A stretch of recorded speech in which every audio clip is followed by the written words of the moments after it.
Hi, So, how's everyone doing? This is Crystal. hey, Crystal. I'm doing great. Glad it's Thursday.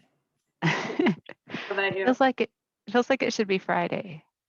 That's I not the always first feel time like I've it said should that be today. Friday.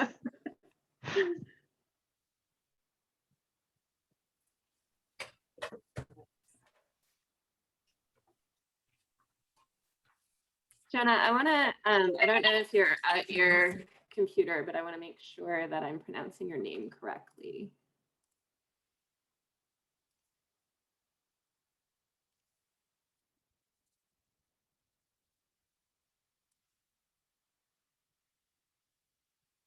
Kristen.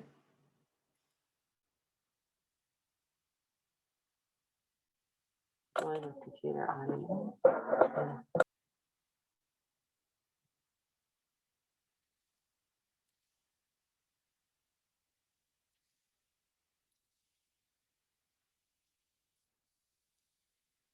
Hey, Mick. Hi, how are you? Doing good. How about you? Good. You guys get a lot of snow? No, we didn't get enough, but I'm not going to complain. Okay, that's fair. I know you guys got hard. Yeah, we got a bit. I recently moved to Louisville, so I only got 2 or 3 feet, but closer you get to the Flatirons, the more they got. Yeah, we got like probably 6 inches and it was gone the next day. Okay.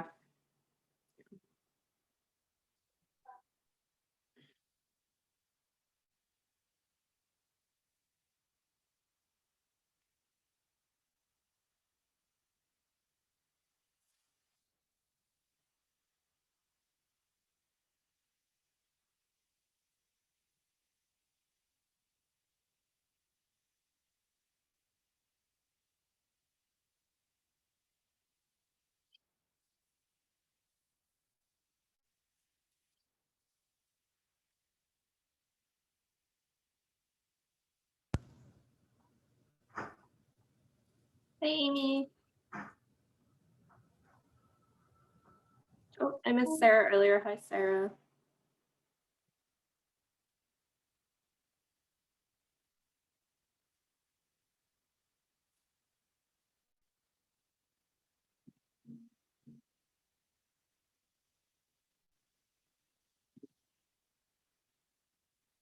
Hi, Lee. Good afternoon-ish.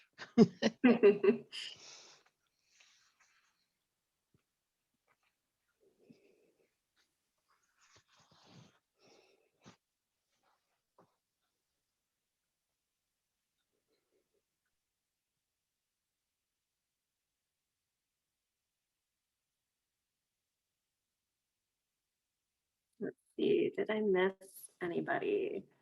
No.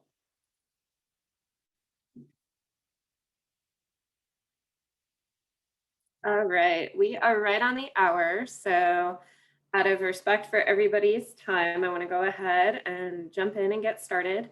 Thank you all for joining us. I'm really excited for our first coaching call for this collaborative. We today are going to talk about the model for improvement. So you've heard me talking a lot about Pdsa cycles and going through tests of change and all of that. And the idea today is to give you a primer in what on earth we're talking about. So I know many people on the call have experience with this, but I suspect that many people also do not. So this might be a review, a review for some. And it might be new information to others. And so we can learn from each other as well.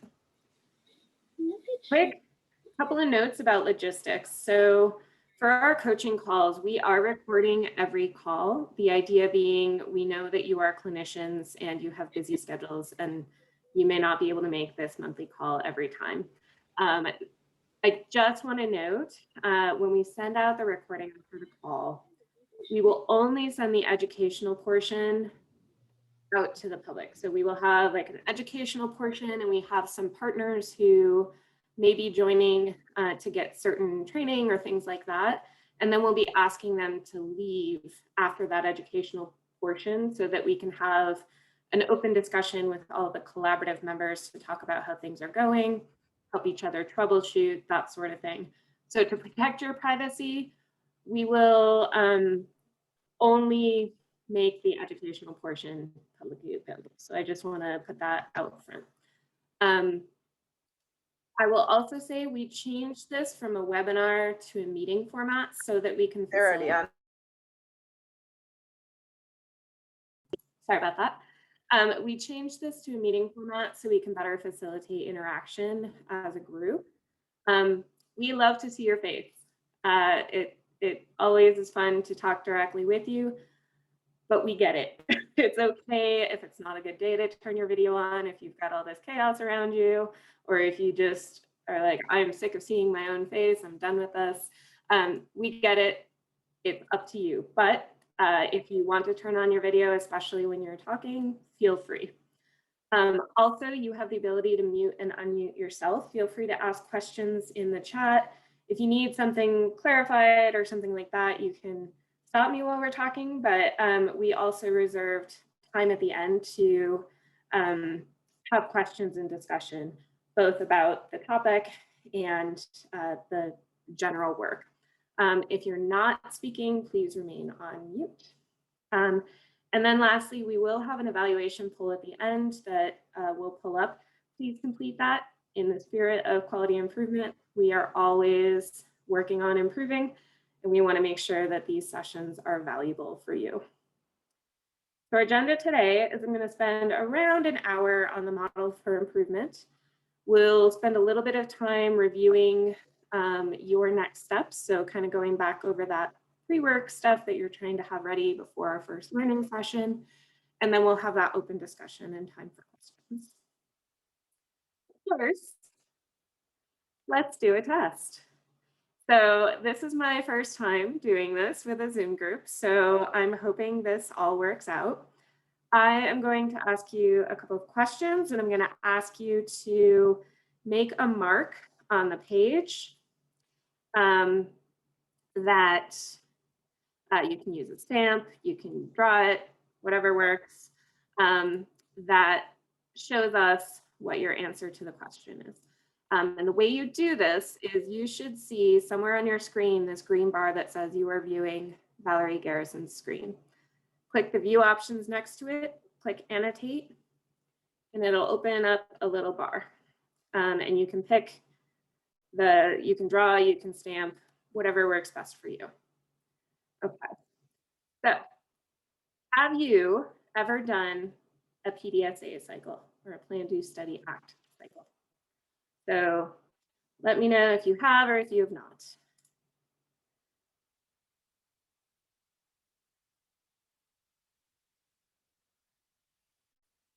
Kevin's getting creative with the writing. Love it. Love it. Okay, so most of you have not, and you get to learn from a few of the people in the room who have. So I'm going to clear all of the drawings, and then we're going to go to the next question, which is, how many of you have ever played with your route to work to save time on your drive?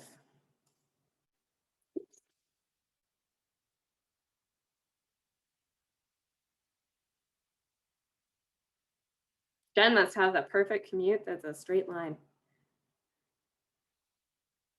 Okay, you guys are throwing a wrench in this. I was hoping everybody had ever done this because that is a Pdsa cycle. Oh, maybe that's the problem. I think I accidentally moved to the wrong page. This is me learning. Okay, so the reason I asked this question, I'm going to clear all of the drawings, and then the last thing that I want you to do with this annotate bar is to click on the mouse so that we don't have stray drawings showing up throughout the presentation. So if you click back on the mouse, which is all the way at the left of the bar, you should be good to go. So that messing with the drive time and being like, I wonder if this route would work better for me, that is a Plan, Do, Study, Act cycle. And what we will be talking about throughout this collaborative is the model for improvement.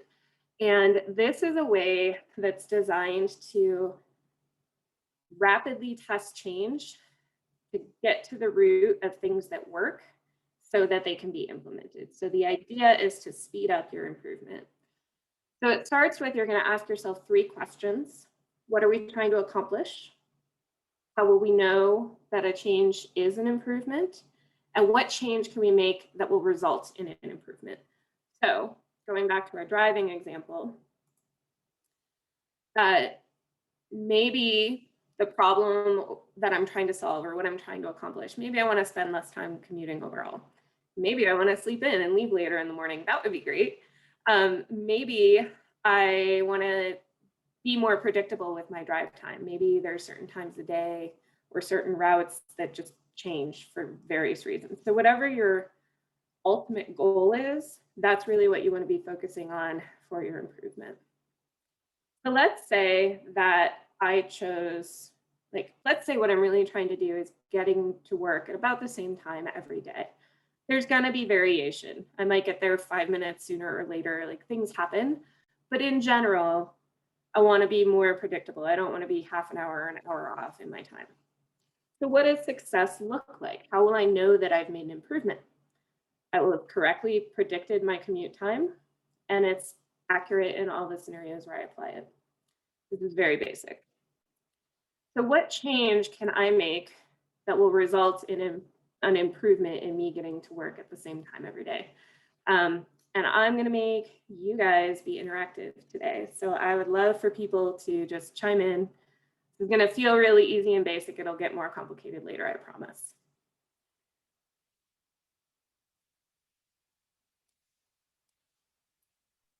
Are we still driving to work? Yes, we're still driving to work. So what can I try that will help me get to work at the same time every day?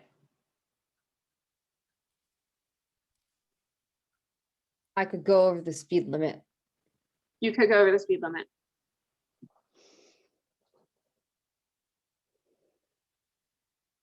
Leave at the same time. Leave at the same time. Yep.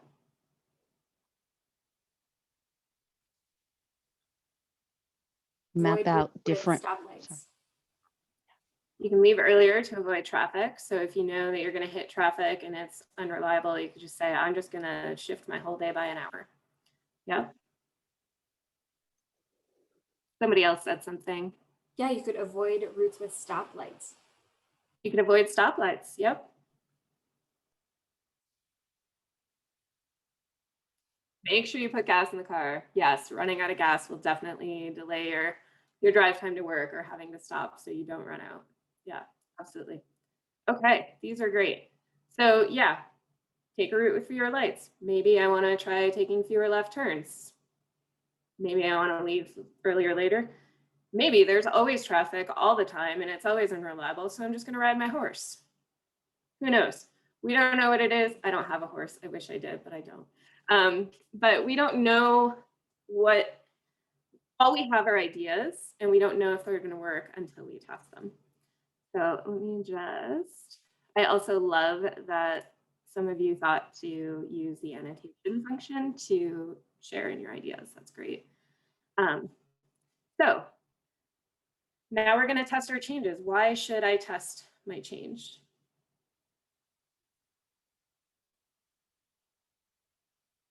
To determine efficacy. Yeah, see if it works.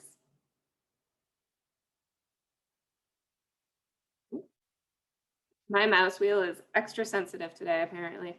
So yeah, multiple reasons to test our change is we're going to increase the belief that the change will result in an improvement. Maybe with this example, maybe I don't need to convince somebody that this is going to work. Maybe this is just me making my own change. But in a larger system or in a hospital, we want buy-in for changes that we're implementing. So we want to be able to prove that they're going to work. We want to be able to predict how well it will work. Maybe I add 6 miles to my route, but I only save 30 minutes or 30 seconds. That's not a huge improvement for the amount that I'm for the cost of the improvement. Maybe I needed to learn how to adapt to changes in the conditions. So for example, maybe I find one route works better when it's snowing versus one route works best when it's clear. So, you know, maybe I find that my route to work is if this, then that. And then also being able to evaluate the costs and side effects of the change without putting in a lot of resources. Okay, so that's a quick overview of those 3 questions and how we walk through them. Then we want to test our change. So once we've answered our 3 questions, we're going to jump into the test of change, and we're going to start with planning a change. We're going to do it. We're going to study what happens, and we're going to act on it. So as I mentioned before, the idea is this helps rapidly test or adapt a change idea and move toward implementation and spread. So really honing down in on the rapid part of that, we're not talking about what can we implement for 3 months, what can we implement for a year. We're talking about what can we do by next Tuesday? What ideas do we have and how can we try them? You're testing one idea per cycle, and then you're running as many cycles as are needed until you're sure you've made an improvement, and then you can implement your change. So with my example before, does my commute plan work when it's raining? If I have an early meeting and need to adjust, is my drive time the same, or do I need to leave at a different time? So first, you're going to plan your test, including a plan for collecting your data. You're going to say, what is your test? What do you predict the results of your test will be? Maybe when you're trying to figure out, does this test work, or does this change work in all conditions, you're actually trying to quote unquote break your test so that you know, yes, it works, or no, it actually doesn't work. Then you decide how you're going to do the test, who's doing what, where they're doing it, and when. I'm taking this route tomorrow at this time. What data will you collect in the cycle and how? Day of the week, time I left, how long the drive was. It doesn't have to be complicated. Then you're going to do it. So you're going to say, oh, I had this idea. I'm going to try it. Just run your test on a small scale and then describe what happened. So I applied this on Monday for my drive to work. My drive was way longer. I need to adapt. You're going to analyze those results. So I accidentally just threw study into do because it's easy to get stuck in the cycle. And the reason you're doing this step and reflecting on what you learned, and the reason you're collecting data, is your data helps you determine what you're learning from your test. So maybe you have the wrong theory altogether.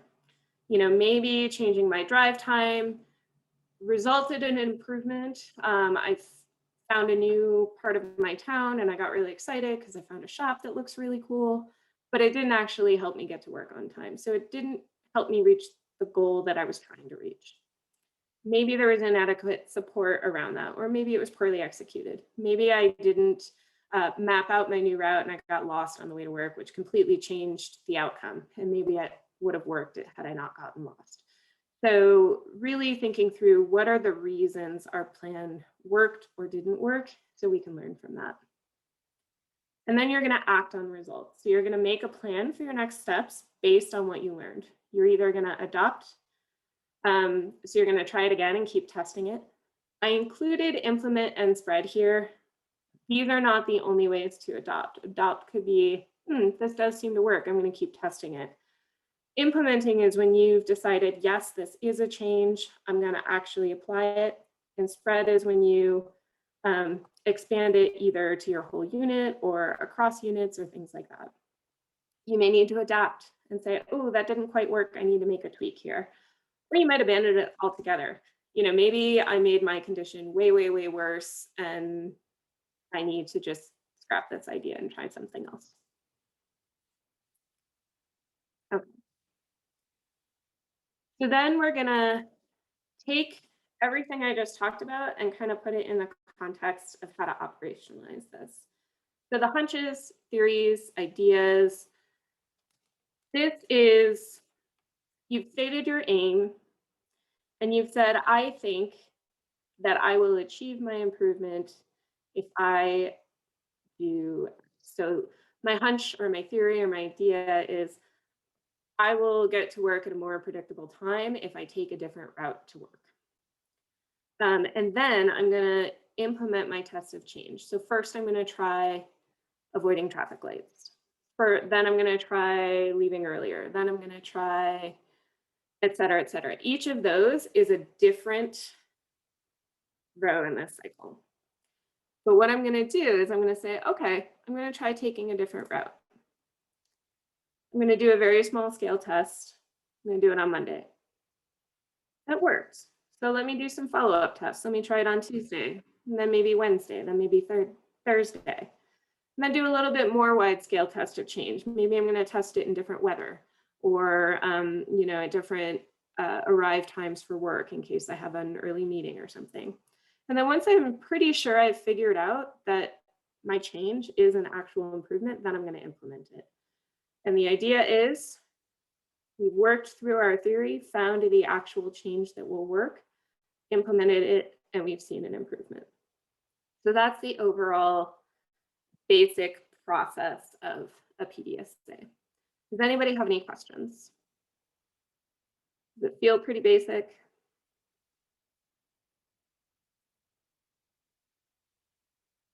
Okay.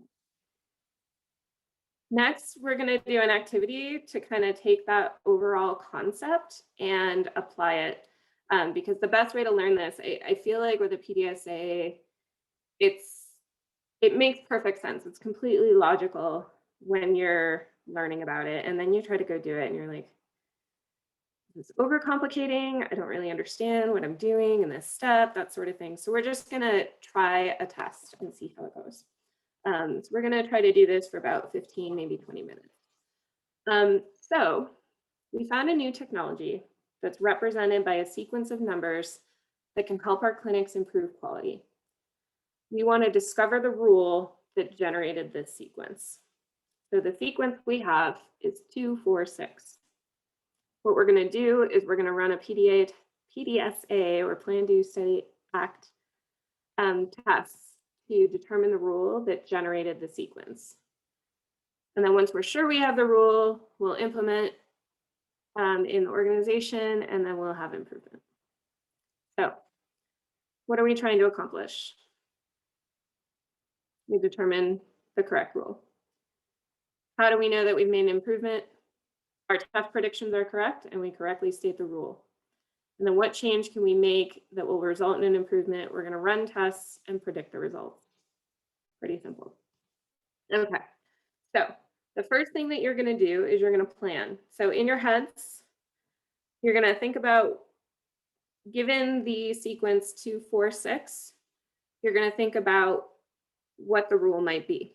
And you're going to pick another test that will test your guess. And then you're going to predict what will happen with your test. You're going to predict, oh, it works with the rule or it doesn't work with the rule. So as a reminder, you can also do tests that try to break your rule. Then let me decrease my screen here.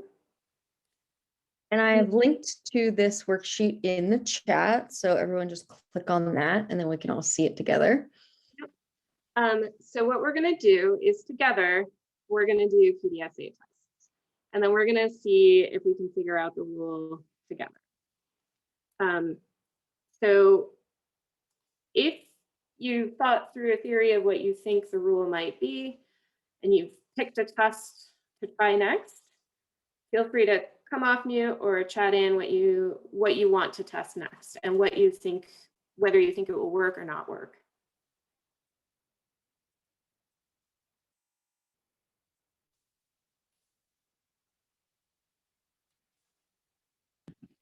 I will start with the simplest one and just say we're going by 2. So 2 + 2 is 4, 4 + 2 is 6. So X + 2 is my theory.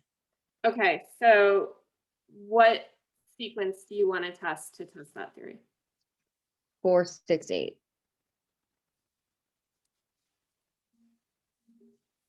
Okay, and you predict that this will work, Sure. and it does. Okay. So we've done one cycle, we've made a change, we tested it, we got the data that it worked. So we want to run another cycle to keep testing. So what is your next guess for a new test?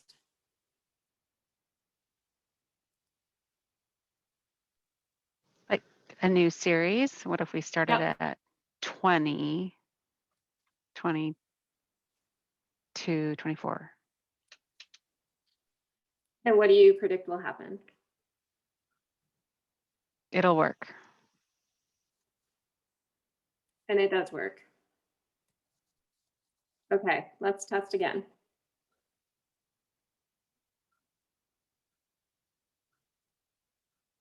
Now remember, it's a good idea to try to test new types of scenarios. Like if you're pretty sure you have a feeling that the change is working, maybe try in a new environment or with a new scenario so maybe test something that you don't think will work, or test something, 2, 4, 6, 10.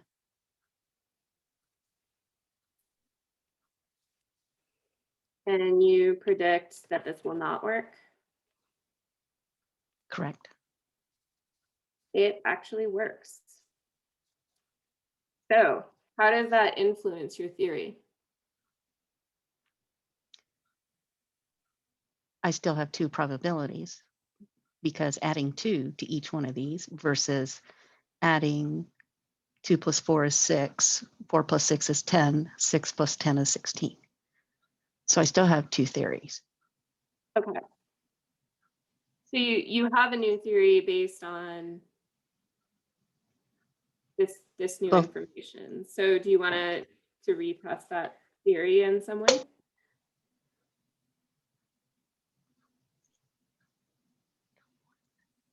Do I have any limitations or No. do I impose limitations? There are 0 limitations. You are thinking about outside the box.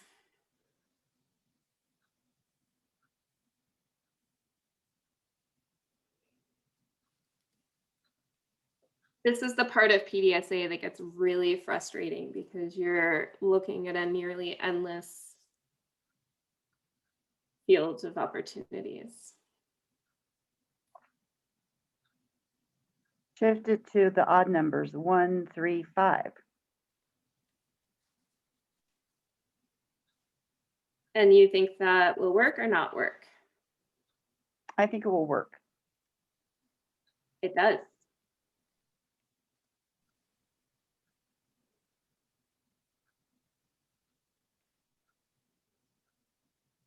So do we think 1, 2, 3 will work? No, not work. 1, 2, 3 actually works with this rule.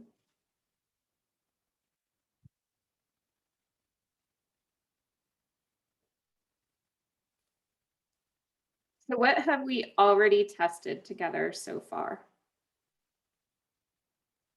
Numbers, how about we move to letters like A, C, E? A, C, E. Mm-hmm. Do you think that will work or not work? Not work.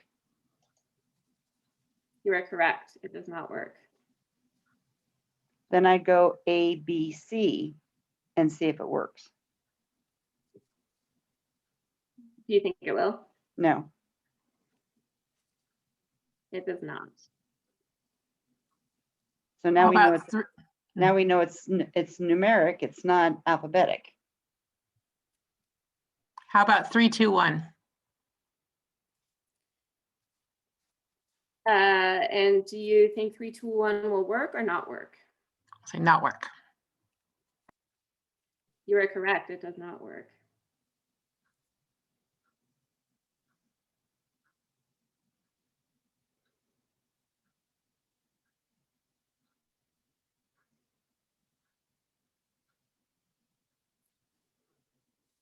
What if I try -6, -4, -2? Do we think that'll work or not work?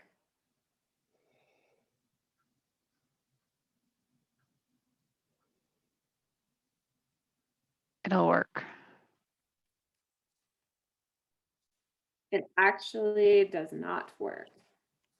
So let's take a moment to look at what we've tested. So we've tested the theory. We tested adding 2 each time. And we found in row 4 that adding 2 isn't necessarily the rule because we added 4 and it still worked. We've also tested adding the same number as previous. Actually, we haven't tested that. We did one test of the same number as previous. We tried odd numbers and they worked. We've tried going in direct sequence and it worked. We've tried letters, they didn't work. We tried going in reverse order and it did not work. And we tried negative numbers and they did not work. How about doing 1, 2, 3, 4? Does it work? Do you think it will work or not work? I think it will work. You are correct, it does work.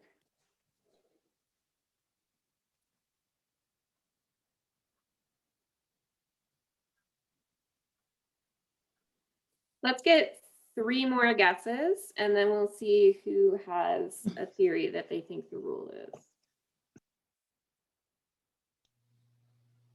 How about 5, 10, 15?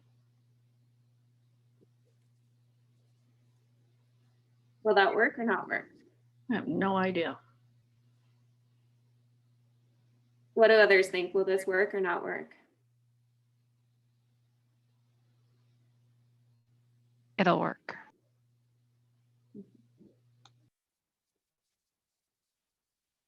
It does work.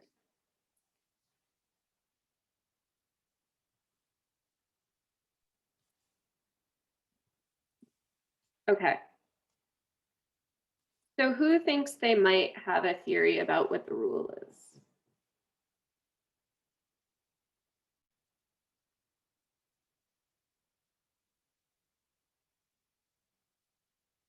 Crystal, I'm going to put you on the spot because you sounded sure that 5, 10, 15 would work. I'm curious why you said it would work. My wild guess is that whatever the difference between the first 2 numbers is, that pattern will continue on in increasing numbers. If you keep adding it, so like 5 plus 5 more is 10, but 10 plus 5 more is 15. Or like 1 plus 1 is 2, 2 plus 1 is 3, 3 plus 1 is 4. Okay. So if I did -5, -4. But it has to be a positive and increasing number. Okay.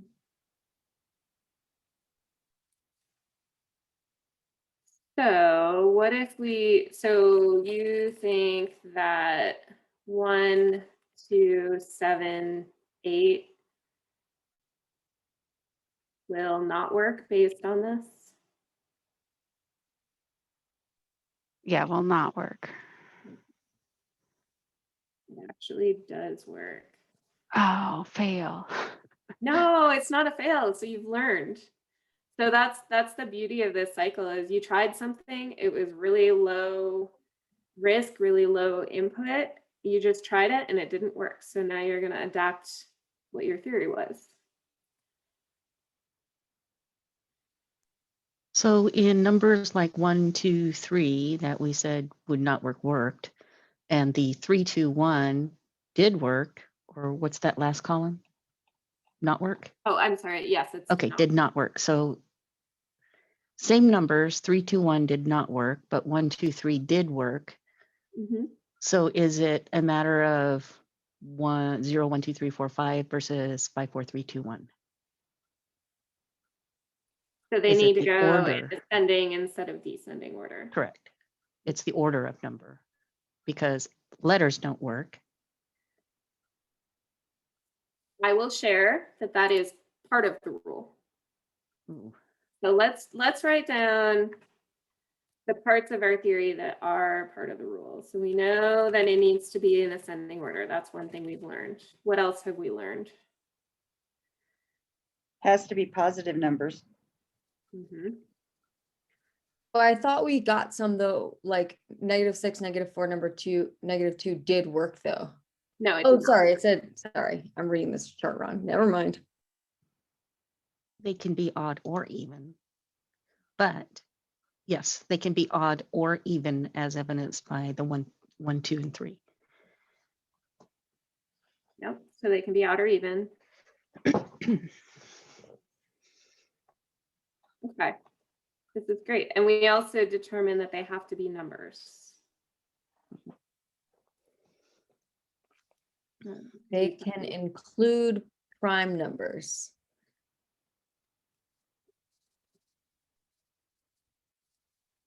That is one I would not have thought of, so thank you. Okay, so they have to be numbers. Does this work?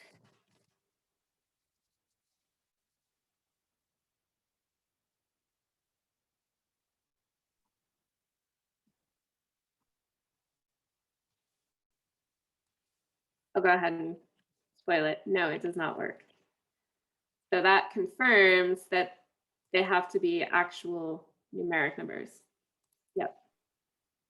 What about the difference between whole numbers and partial numbers like 1.5, 2.5, 2, 1, 1.5, 2, 2.5?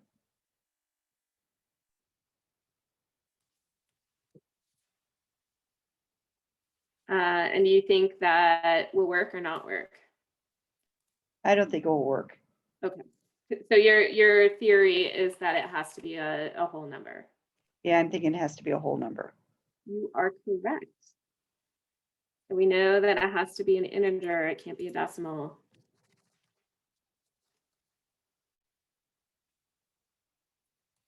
And then I think any numbers will work. So I'm going to try this with Roman numerals. And I think it's going to work. Tell me, does it work or not work? No. No. Correct, it does not work. So we're gonna, I'll move away from this exercise now because I know it can be very, very frustrating to try to think through this. So did somebody want to tell me what we've figured out the rule is? What are all the specifics that have to be in place? Okay, it has to be a positive integer in Arabic numerals in ascending order.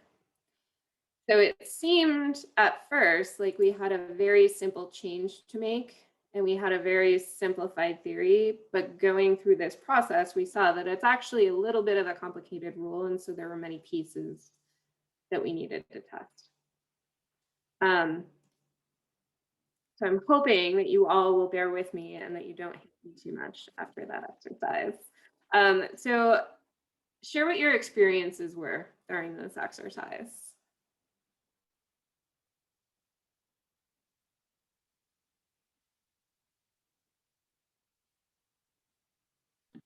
Sometimes you think something is working because of one thing, and then when you test that theory, you realize it's working, but it's not working because of the reason you thought it was working. How does that feel? Frustrating. Yeah, it's really frustrating and it's hard. We have somebody in the chat. Jen. I agree. I also wish I had paid better attention in stats class. So so that's one really important note about, remember we talked about earlier that the benefit of testing your change ideas is that you're not investing a lot in the change. So if you're pretty sure that you have the rule, if we had just said, okay, we know the rule, we're just going to go ahead and implement it, we're going to program this into all of our systems and we're going to launch and it's going to be great, and then we do all of that and we find out that we were actually wrong about the rule, that's a really expensive, difficult process to go through that makes all that frustration even harder. I think that was Lana that just typed in, it is uncomfortable to guess. And I think that's something that's really important is as we go through, I'm curious, do people feel more comfortable as other people made guesses, or did it stay about the same?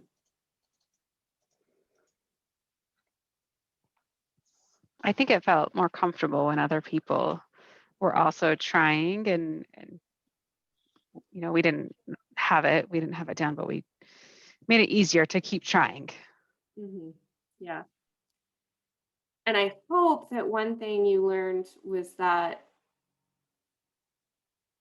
it's not only okay to be wrong, it's actually good to be wrong, which is one thing that we as humans are not good at doing. Like we're like, oh, I can't be wrong. That's really uncomfortable. But being wrong about your theory helps you learn something about your theory. So I'm just going to walk us through a couple of quick questions. Oh, I saw one more thing in the chat.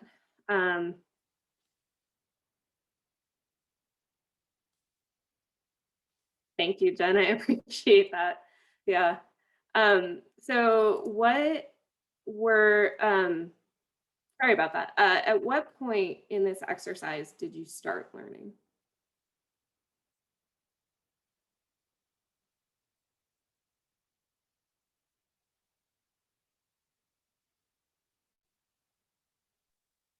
Probably for me, this is Lee, about the fifth or sixth guess. It wasn't evident in the first couple trials or examples. You had to keep going, keep trying, and see what worked and see what the pattern was. Yeah.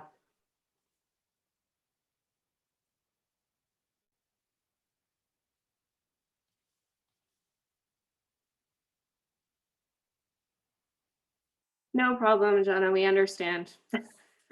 It's easy to, so Jenna typed in that her mic is not working. We've experienced this a lot lately with folks being unable to talk on Zoom. So we love that folks are interacting in any way they can. So thank you for still being here. Yeah, so we started learning when we tried testing new things. So what would have happened if we had gone through 15 cycles of this only testing our 2, 4, 6?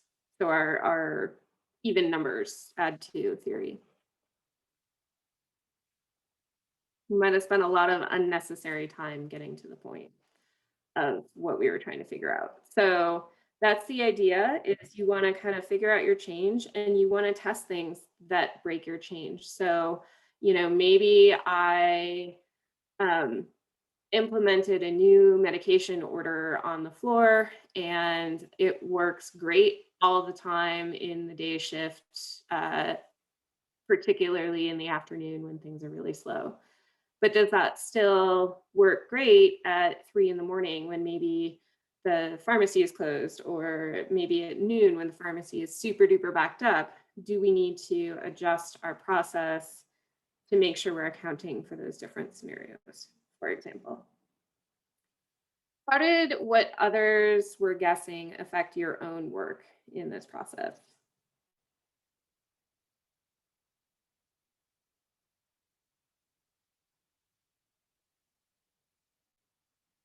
Did it?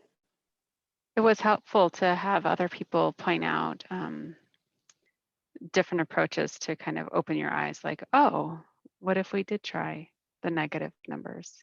Yeah, for sure. The first time I did this activity, they kept saying like, doing exactly what I was doing too, like try different things, think outside the box. And I'm like, I thought I was.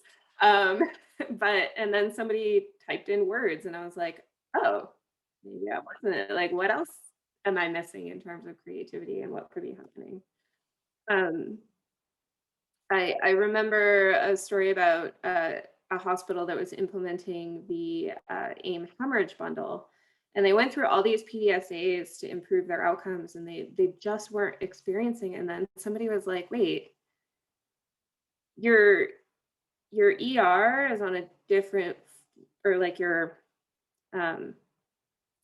surgery area is on a different floor than your labor and delivery unit. So you're actually waiting for the elevator.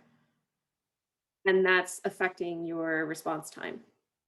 And so until somebody pointed out like, hey, we always have to wait for the elevator, nobody could figure out like, why is our response time not improving? Like we're making all of these changes. And so the change they had to make was they had to have a process in place with the hospital where there is an emergency hold on the elevator so that they don't have to actually wait for the elevator to get down to surgery.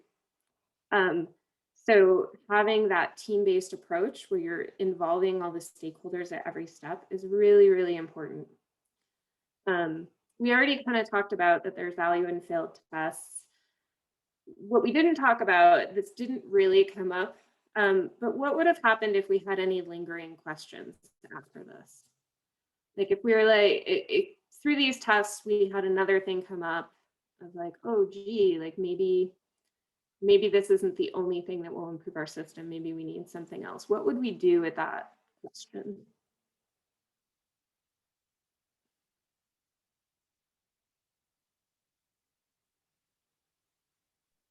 Parking lot. Put it on a parking lot. Is that a viable answer?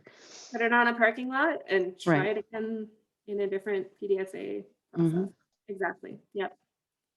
And we kind of already addressed this when we talked about, I'm really glad that somebody spoke up and said it was uncomfortable to guess, because one thing that's really important here is that we're taking time for team building, that we're listening to each other, that we're respecting each other, and that we're trying ideas. We don't have to believe an idea works in order to say, okay, well, let's just try it because we don't know whether it'll work or not. So that's really important, critical part of this process. Okay. I'm gonna stop harping on that and just kind of walk through. We kind of went over some of these, but I just want to share in detail some strategies for running successful cycles of change. So you're going to plan multiple cycles for one test of change. You're going to keep doing it until you're pretty sure you've got your change. You're going to think a couple of cycles ahead. How can I adapt this? How can I adopt it? What do I think is going to happen? All of that. You're going to significantly scale down the size of your test to make it feasible and low input and low resource. You're going to do it on like 1 or 2 or 3 patients. You're going to do it on one location or with one provider. You know, depending on your change, you can say like, what can we do by next Tuesday? Keep thinking about that question. You're going to test it with volunteers. So you're not asking people to sacrifice a lot to test this with you. One thing Katie and I added is don't get emotionally invested in your ideas. Because as we found in this exercise, you might be like, oh, I got it. I'm going to try this. It's going to work. Oh man, it doesn't work. Now what? And so it's so hard and can be even more difficult to add the emotion of defeat on top of that. So being the person that I am, I know how hard it is to not do this. But I strongly encourage you, just try stuff and then improve it as you go. This here, I really want to emphasize, we're not trying to get buy-in on an individual plan, do, study, act cycle. We're not trying to get consensus on whether we think that it'll work or it doesn't work. If one person on your team says, well, I think this will work, and another says, well, that won't work, but I think this will work. Okay, great, let's test both of them. Maybe they both work, maybe neither work, maybe they both mostly work, but we need to change it. that is in relation to the specific PDSA cycle. Once you're at the point where you're implementing change and trying to spread change, that's where you're trying to get buy-in using the data that you've collected through your change process to show like, look guys, this actually works. You're going to be innovative and make the test feasible. So you're going to say, oh, I'm going to think big. So you're really going for big change, small test.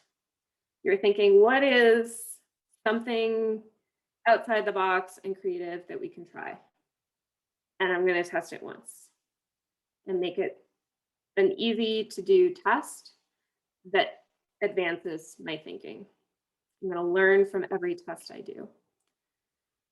Then we're going to collect useful data during each test. This doesn't mean that we're going to collect a ton of data. It doesn't mean that we're going to do a research paper and all of this. We're just going to be like, hey, what happened? How do we know, what's my measure to tell me if I'm doing a good job or not?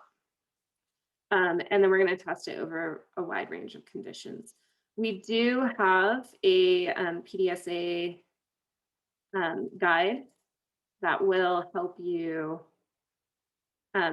This worksheet that's provided by the Institute for Healthcare Improvement walks you through all of the steps of the model for change and doing a PDSA and talks you through these questions and predictions. So there is a worksheet. Maybe you want to just reference it. Maybe you actually want to print it out and fill it out. We're going to be using these during our learning sessions, all of that. All of these tools are designed to help you go through this process. So there is a tool to help you. And it is now in the chat. Thank you, Katie. All right, some tips for small scale testing. So what does it mean to actually do a small scale test? So first, you want to actually check in whether these are folks within your team, or maybe you need to reach outside the team. So reach out to folks who have some knowledge about the change that you're trying to make. Just comment on whether it seems feasible enough. Is this a realistic thing to try by next Tuesday? Is this low resource? Is this low time commitment? Things like that. You're going to test the change on the members of the team that helped develop it. So members are going to say, hey, I think this will work. Okay, great. Let's test it with you. But this gets back to, we don't need buy-in. We just need volunteers.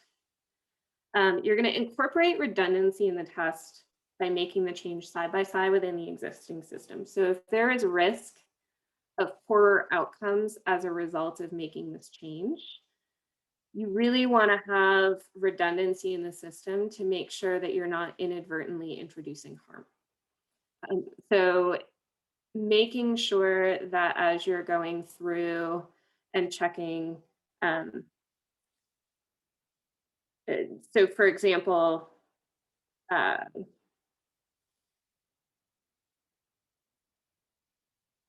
my brain just forgot the example I was going to share. So if I'm saying I want to implement a new universal screen, and I think that this, we usually do our screening and intake paperwork here, but I think we should actually do it over here. Maybe we be redundant and do it in both places to make sure that it actually gets done. That may not be a feasible example for your unit, but that's just an idea of like, let's make sure that we're not accidentally missing more people rather than screening more people. You're going to conduct the test in one scenario. Again, single patient, try it on one shift, try it with one provider. You're going to do it over a short time period. You're going to test it on a small group, and then you're going to develop a plan. One thing that comes up a lot, particularly with this idea of screening for substance use disorder and making a protocol to activate when you identify a patient, is some hospitals have a really low volume of patients with substance use disorder. So you might see 1 or 2 in a year. So it's really hard to test and implement the change if this is a rare occurrence. So you can develop simulations to test your change. And so, this is what a lot of folks do with the hemorrhage bundle, is they do hemorrhage simulations to test their process and say, okay, did that work? Did we activate all of the steps we needed to, et cetera? was this piece of equipment in the right place to help me do what I needed to do? Did the front desk staff have the printout of the screening tool that we're asking them to hand to the patient? Things like that. So you can simulate it. And then lastly, for the tips, I wanted to talk a little bit more about data collection. We're not looking for perfect, we're looking for useful. So the purpose of the data that you're collecting for PDSA is learning. This is not perfect evaluation, this is not research, this is what information are we getting to learn from the thing we just tried so that we can improve it. Some of you have information systems in place or are working on information systems. If you don't, or if it's still in process, it's okay to use a pencil and paper. You're doing very small scale tests of change. You can just write down the outcome. It's, 10 lines. Use sampling as part of the plan for your data collection. So you will have seen in your monthly data collection forms that we've asked you to collect kind of a representative sample rather than report whether or not you screened every single patient.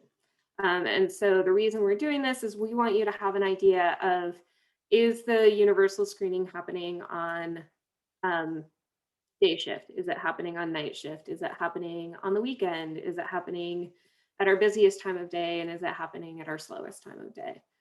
So really kind of think about what the different scenarios you have in your unit and types of scenarios that might cause your new process to break down, and make sure that you're representing all of those different scenarios. And then you're going to you can use qualitative data.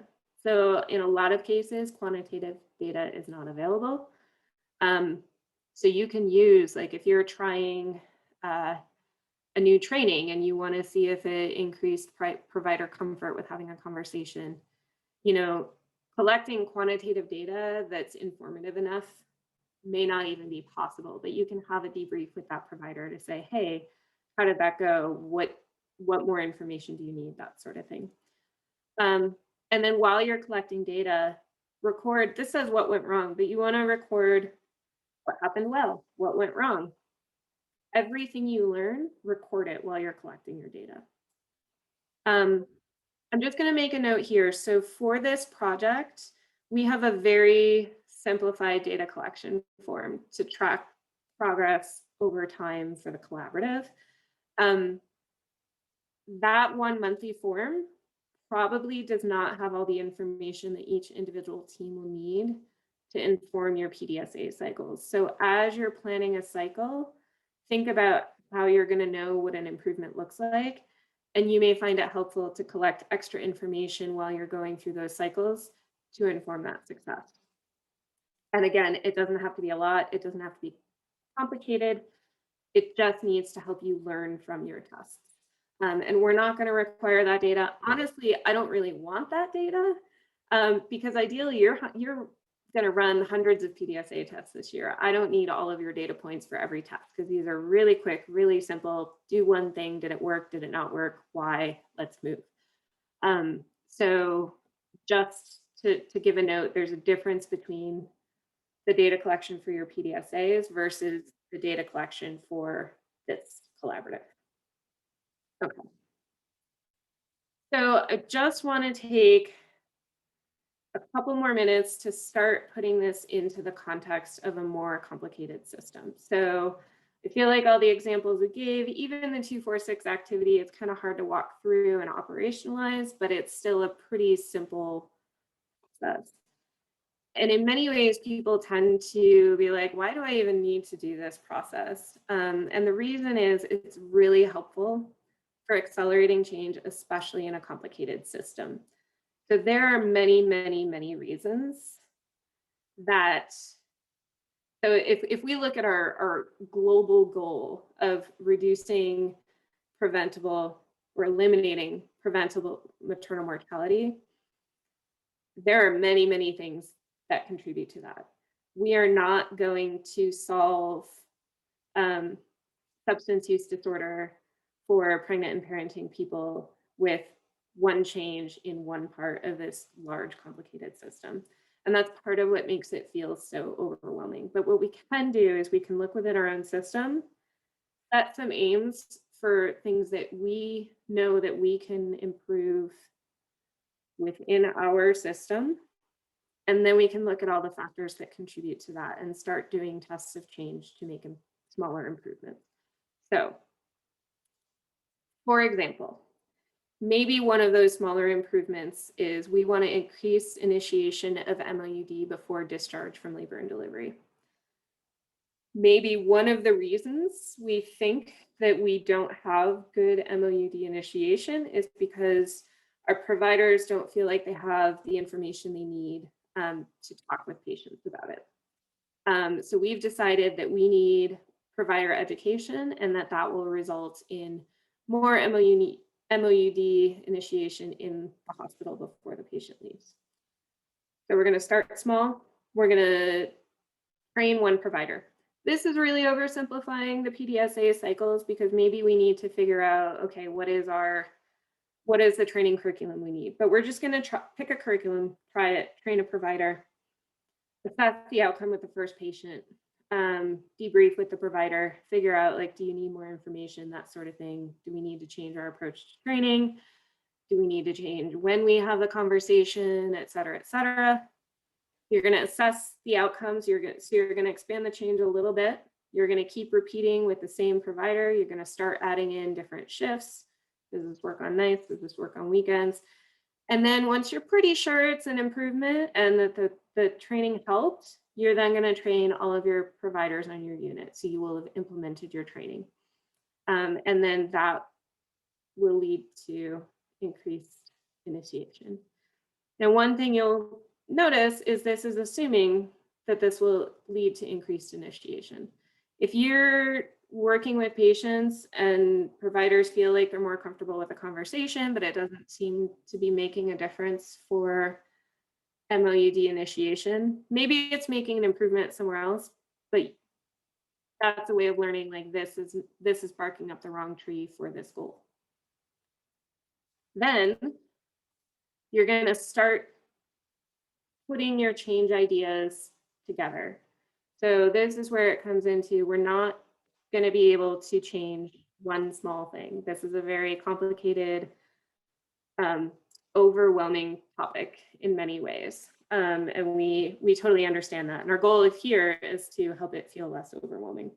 So maybe we're trying to train providers. Maybe at the same time, we're working on improving our referral sources. Maybe we don't have or don't know about the MOUD providers in our communities, so we don't have anybody to refer to for outpatient care. So maybe that's another part of the cycle that has to happen. And maybe that happens in parallel.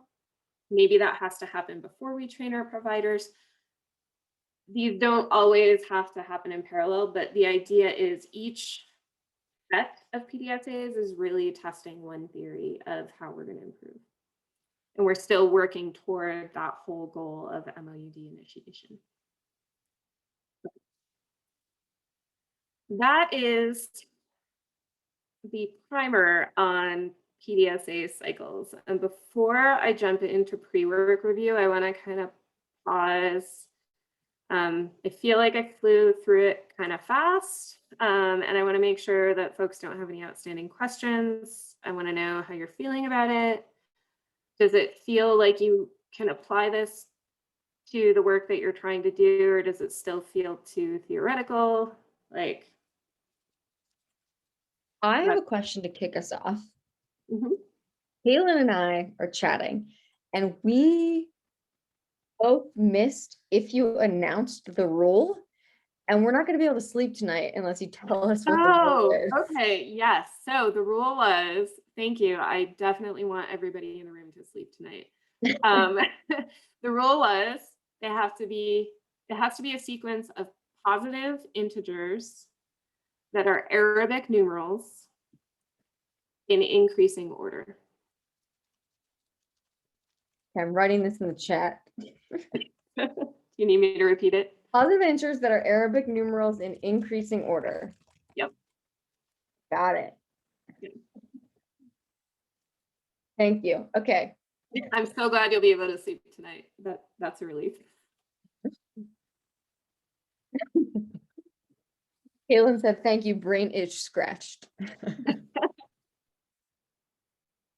Love it. Okay. So there are no questions at this point, so I'm going to move forward with the pre-work review.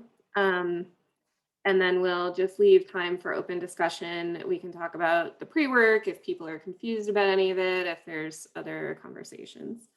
So what are you working on in the next 2 weeks? This looks like a long list, but it's all pretty simple and most of you have done it.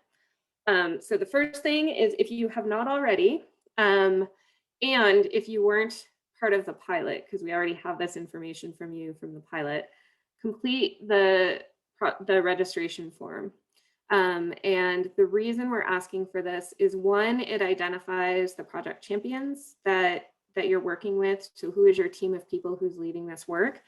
And two, it includes an SBIRT core components readiness assessment that we're using as your baseline data for this project. So at the end of the year, we will ask you to recomplete the assessment, anticipating that going through this process this year will have helped you improve your SBIRT readiness and implementation. And Okay. I'll just say, your teams or like someone on your team will have gotten an email from me within the last couple of days if you still need to fill this out. So if you're not sure, if you don't have an email from me, you're fine. Second, we're going to ask you to check on the status of your DUA. We have completed agreements from Valley View, Montrose, and SCL Health Front Range. I know a couple of teams have been in communication with me. One sent it, but we needed a second signature, and another needed us to sign it first. So I think I sent that out. If you're still expecting something from me, double check. But hopefully you guys are in a place where you're all just keeping an eye on your DUAs, and I'll check in on this every week or two until we have them. And I don't want it to feel like we're behind on something. We just want to make sure that the process is moving along and that there aren't any issues or questions about the DUA from your legal team or anything like that. Because we do want you to all be able to report your data. Our first monthly report is due at the end of April. The next thing you're going to do is you're going to schedule your internal monthly meeting as a team. So this work takes work. As we saw with the 2-4-6 exercise, it helps to meet with the team and kind of look at what's happening within your system and plan Pdsa cycles together. You're also going to schedule with us. So in addition to these monthly coaching calls with the whole group, we would love to meet with you at a minimum quarterly. Monthly might be the most helpful, at least at first, so that we can help you make sure that you're on track and that the process is helpful and that you don't have any outstanding questions, or, do we need to connect you with a member of the steering committee who can provide clinical guidance, anything like that. This can be your internal meeting time if that's helpful. So if you've scheduled your internal meeting, you want to say, hey, can one or both of you join us at this regular time once a quarter? That's totally fine. Like if you want it, because you're still getting the work done and we're still making sure that we're supporting you. Next, you're going to register for learning session number 1. Again, this is on April 2nd. We were able to cut it down from 8 to 4 to 8 to 2:30. So it is still a long day, but there's a lot of great presentations, and we're going to have a couple of breakout sessions with group work. We're also going to ask you to finish your storyboard. I'll talk more about that in a second. Finish your project charter. And I'm going to call out and talk more about the aim statements. So we didn't bring attention to that in the kickoff call, but I do want to bring a little extra attention to the aim statement in a minute. And then you're going to draft your 30, 60, 90 plan. So during the learning session, we're going to take your drafts and refine them based on the conversations that we have that day. So a couple more notes. for the storyboards. First of all, we are team building through this collaborative as well. The idea is that we are here to support you and you are all here to support each other. So this learning collaborative is a space to learn, share successes, share challenges like, wow, we tried this and it really did not work and we recommend you don't do it. Or we tried this and it didn't work, but it could work for you because, you know, anything that is helpful to other teams. And we'll do our best to connect you throughout the learning collaborative, like, hey, you're working on this thing. Maybe you should connect with this other team who's also working on that thing and you can work on it together. So have fun with your storyboards because they will help us get to know you. Some of them may seem a little silly, like, but we definitely truly do want spooky facts from your hometowns. So that said, we also know that you guys are all incredibly busy. The key elements of the storyboards that are going to help you do this work are the process mapping and the 30, 60, 90 plan. These will help you get started. The purpose of the process mapping is to really lay out exactly what happens where and who is doing it, to identify areas where, as you're implementing these protocols, when things should happen, who should be doing them, how should they be doing them, etc. And that's going to help you really break down what are my tests of change. The plan will help move you forward to accomplish this test of change. So what is our goal for 1 month, 2 months, 3 months? Just a heads up, pick one person on your team to present your storyboard in 10 minutes or less during learning session 1. So we are going to ask you to present it, and we are going to ask you to kind of walk through your process flow and identify your first place where you want to start working. Okay, the next thing is going to be your aim statements. So we haven't talked about these explicitly. I know most people in the room have probably drafted an aim statement before or a SMART goal. Some of you may be even familiar with SMART goals, which is kind of a new concept, but it adds in inclusivity and equity. But I'm just going to do a quick review and we'll do a quick activity and refine an aim statement together so that we're sure that everybody is on the same page and is able to draft their aim statements together. And what we'll do in the learning session is we will, in that same storyboard breakout, we're going to allow some time for workshopping aim statements. So this will both help you know what other teams are working toward and improve your aim statement to make sure that it's actionable. Yeah. So what the aim statements are simply, what outcome are you hoping to achieve? How much will you improve by and by when? And who will be affected by this change? So making sure that you're being inclusive and equitable. So the SMART might be the other way that you guys are thinking of it. So you want it to be specific, measurable, actionable. Some people think of this as achievable. Both are important. Relevant, time-bound, inclusive, and equitable. So to draft an aim statement, and Katie had already chatted in, we also have a template to help you draft this aim statement. But you want to think through and ask some questions first. So what is your identified issue? What effects does that issue have on patient care? And are there impacts on different populations? What are you trying to accomplish? And how will you make sure that your change is equitable? The equity portions, we're asking you to explicitly state out, partially because there's a lot of stigma and bias and inequity around substance use disorder, particularly during pregnancy. And so we really want teams to be explicit about how are we addressing that in the work that we're doing. And you'll hopefully notice that Katie and I are also doing that in the work of the collaborative. So trying to carry that thread across the board. So based on the answer to all those questions, you're going to create your aim statement. Again, what are we trying to achieve? How much are we improving by? Who are we improving for? And when are we going to finish it? So this example you may recognize as one of our overall collaborative goals. And we've added at the end to make sure that that equity and inclusion are in there.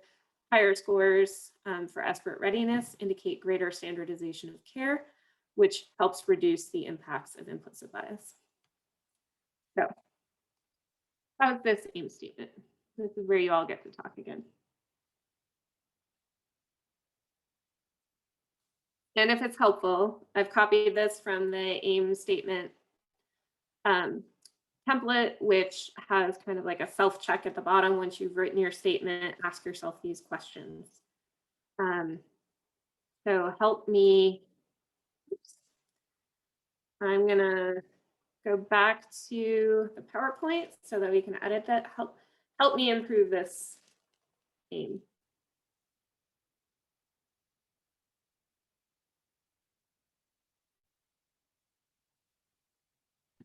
It does not contain at least one numerical component.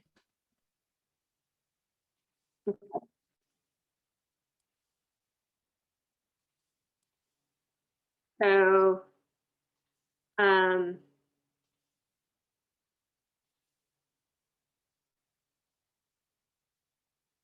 so we're talking about applying SBIRT for patients. So how often are we going to apply SBIRT for patients by the end of the year?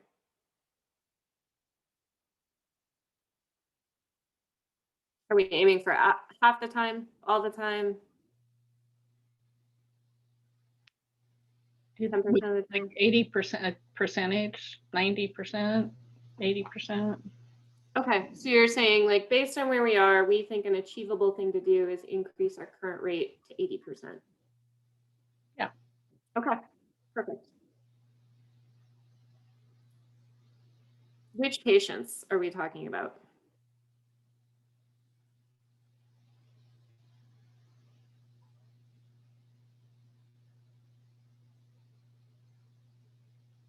You could specify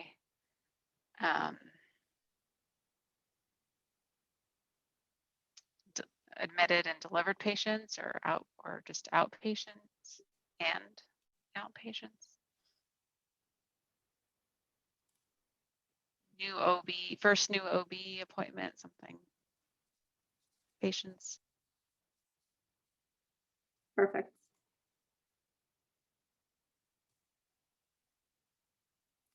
I'm going to shift the end of the year to say December 31st. So I'm not thinking, is it my fiscal year? Is it the calendar year? Is it the end of next year? Somehow I'm back at 2009 instead of 2021.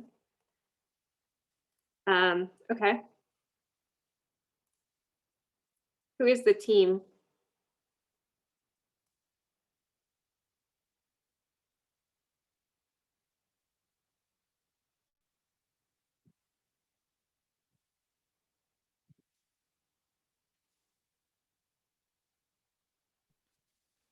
The L&D team. All right. So is this specific? Do we know exactly what we're trying to do?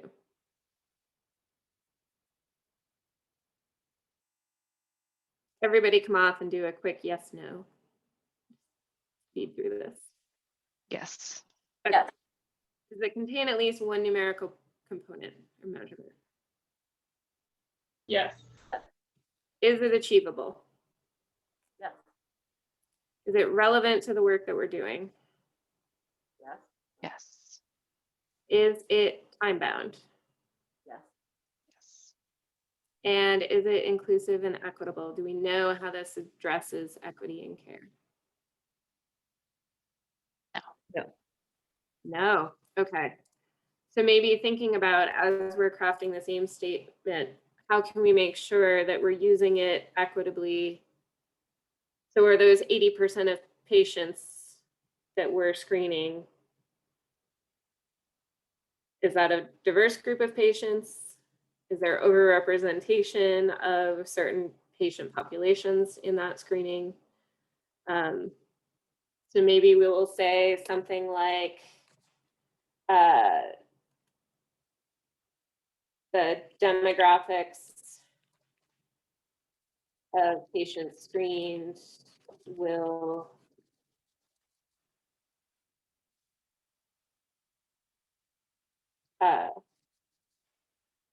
represent our patient population.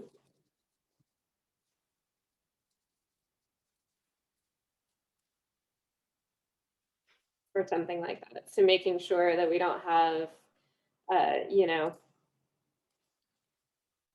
an 80%, say 75% of our population is non-Hispanic white. We want to make sure that 75% of the people that we're screening are non-Hispanic white. We don't want to say like, oh, well, only 20% of the people that we're screening are non-Hispanic white, or all of the people that we're screening are non-Hispanic white. Okay. So that's kind of the process that you'll be going through, and we'll do some of that workshopping.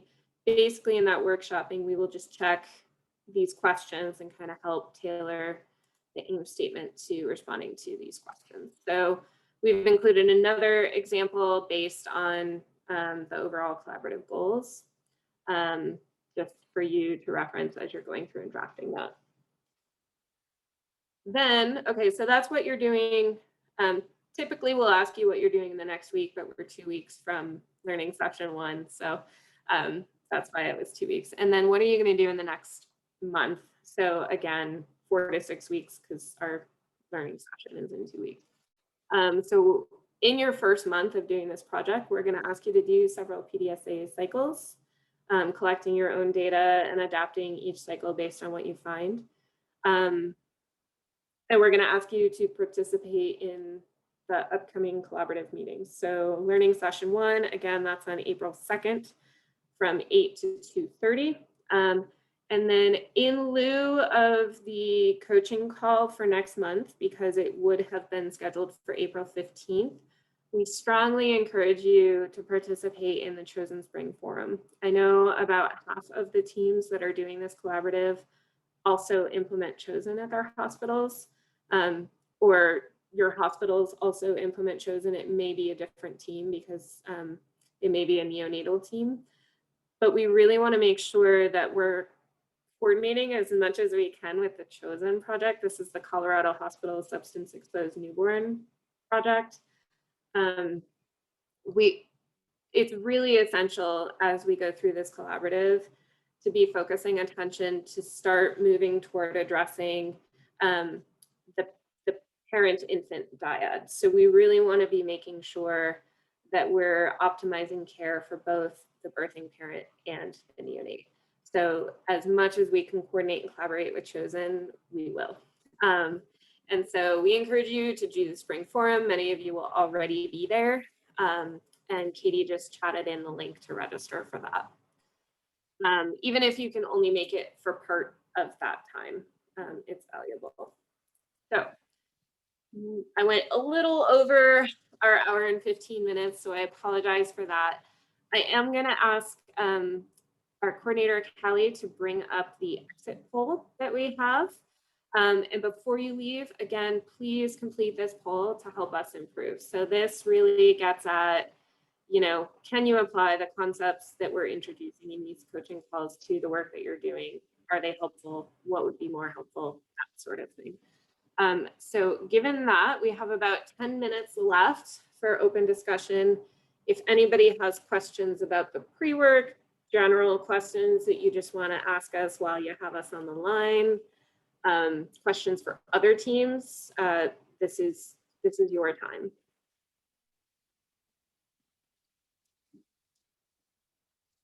And Val, can you, Callie isn't able to post the poll. Oh, there we go. There it is. Yep, I was able to do it. Thank you. Yeah. Hey, Valerie, I know part of, this is Crystal, part of the registration form is listing your team members. And so we're still trying to pull more people into our team. If we add people, you know, a month from now, will that be okay? Totally fine. That's Okay. awesome that you're still working on building that. Okay, thanks. Yeah, and just email, like whenever you add people, just email us so that we know to put them on our contact list. But you can add people whenever you want. The more the merrier.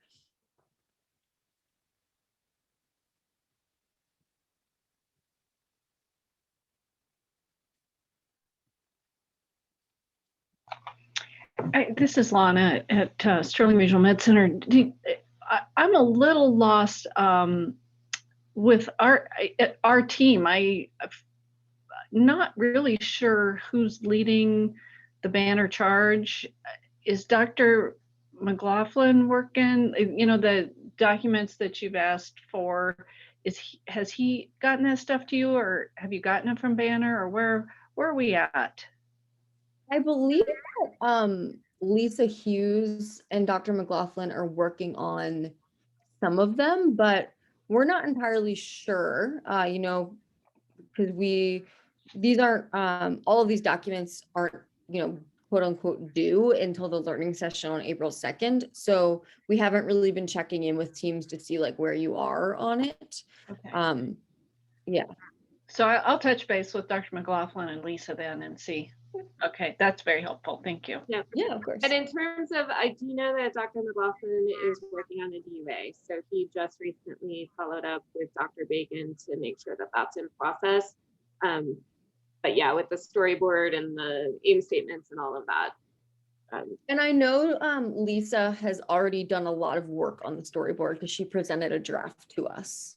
Oh, good. Okay. For the other, and I think she and Dr. McLaughlin are working on the process flow map. But yeah, check in with them. They've definitely started some of them. Excellent. Good. Thank you. Yeah, of course. I think Amy Dempsey is on the line. Yes.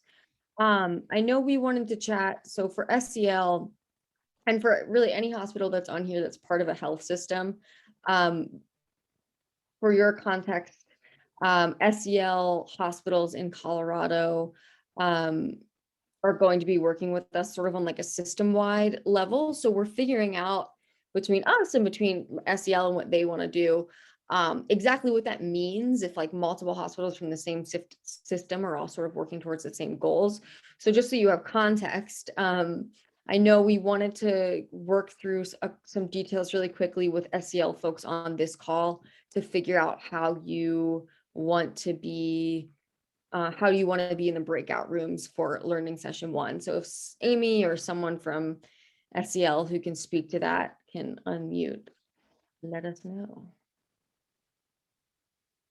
And I'll also say while we're talking about that, for the poll, if any folks in the room are looking for more clarity on their specific role, if you're looking for more information to help apply things, any of the above that we can help with, if you're comfortable chatting it in, you can send it to us as a direct message or share it with the group. You can email us anything that if you have ideas of how we can improve and make sure that you have the tools and resources that you need to do this work, that's really helpful for us. So sorry to cut off. I just want folks to have a chance to do that while we're talking.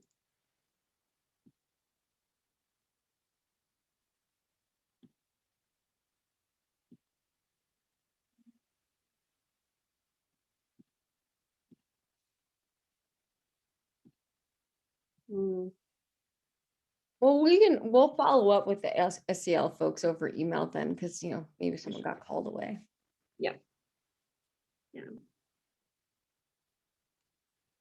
think I overtaxed everybody's brains with This is, I was talking this is Amy. We could get a little bit of guidance from you on exactly what you think that all day should look like. We could break out and use that time within our own groups or within the own group of SEL to start working on some of these Pdsa cycles in our plan, which would be great. I just don't know how many people from SEL will be able to attend that day, but I think that would be good use of our time.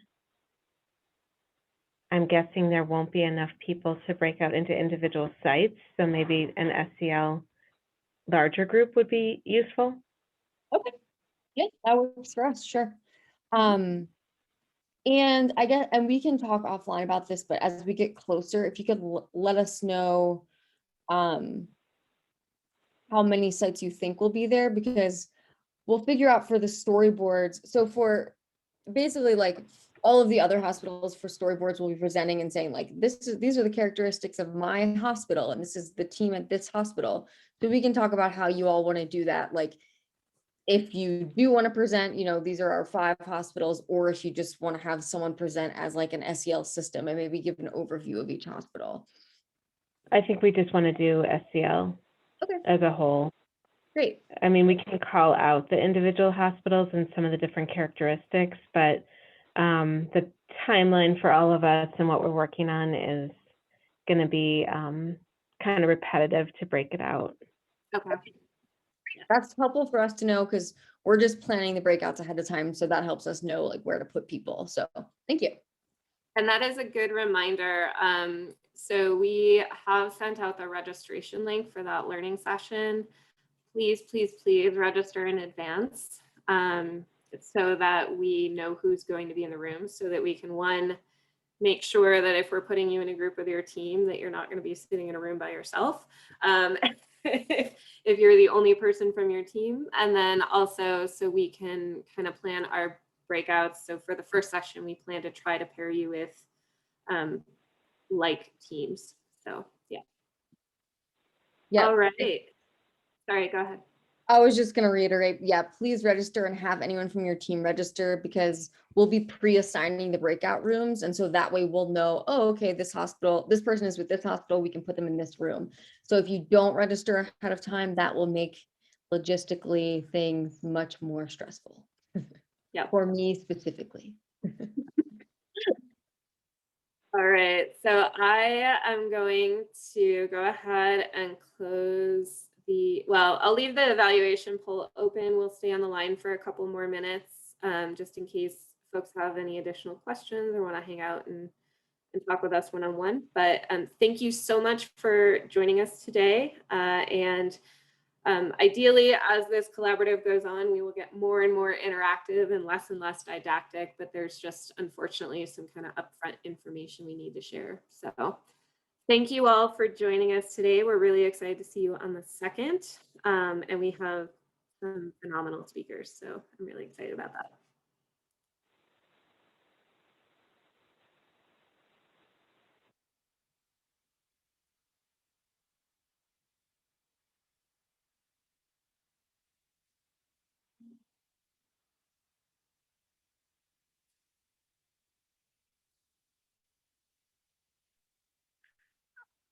Awesome. Thanks, guys. See you later.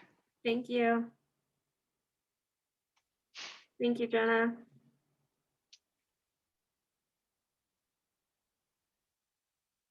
Thank you, Lee.